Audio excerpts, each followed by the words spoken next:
How do you determine pricing for services to make sure that you're profitable and competitive at the same time? So that's a great question. Essentially, it comes down to what you're billing out per hour, how much you're marking up your materials, how much you're charging to recover your overhead, and then what that translates into an hourly rate based on the total number of hours that you're selling in a year. So there's many different ways to calculate it. It depends on the type of work that you do, how you should charge, and how you should recover those costs. So there are some math formulas for that. And once that's set up, you never have to worry about it again. But getting it set up, that's the first step to get in the right direction. You can't do it without proper financials, by the way.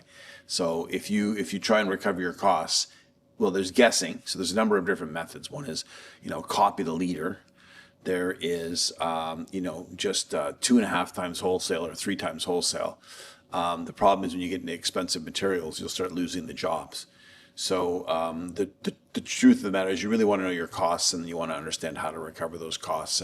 Or even if you didn't worry about that and you knew it was done properly for you on the back end, then you know everything you're doing moving forward is correct. So one of the things people forget to do this time of year is your pricing work for next year at this year's prices, not next year's prices. So imagine inflation's 4%. And you're pricing at this year's prices and the prices have gone up 4% next year, and you're shooting for a 10% margin, you'll never make your 10% profit because 4% of it's already gone to inflation, wage increases for your staff, materials, fuel, all those things that go up every single year. So unfortunately, most landscapers are the last ones to raise their prices. And, you really want to be the first one. As a matter of fact, the way to really get ahead is if inflation's 4%, then you should raise your price 5%. So you're always going to be ahead 1%. The customer doesn't know it. And over 10 years, that turns into a very nice pricing system that the customer doesn't even feel. And it sort of automates the expectation for the existing clients that you have. You're better off working for existing clients than finding new ones. And so, doubling down on that strategy is the best way to go. Builds trust. And, if they're driving Bentleys, believe me, you can rest assured that it's okay that you're driving a nice, F-150 pickup truck that's $100,000. So.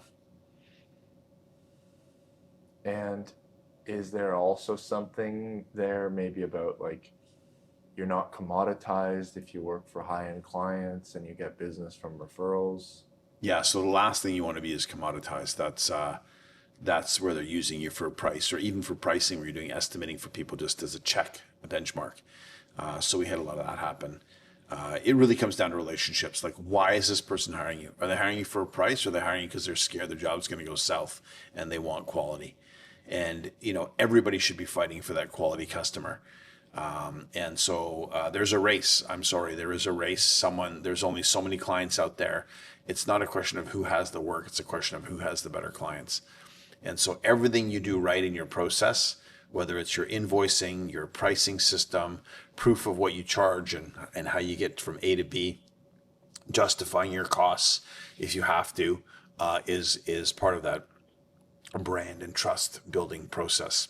So even if your employees think you're making $1 million, it's probably good for them to realize that, it takes years to actually start making a lot of money. Because there's so many investments you've got to pay off before you get to a point where your cash flow is absolutely not an issue.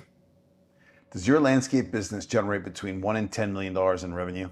Imagine if you could take the risk out of growing your landscaping business, eliminate the headaches. What do you think that would be worth to you? Running a landscape business is very painful. I would know. I've had one for 40 years. It doesn't have to be years of grinding and headaches. It can actually be fun.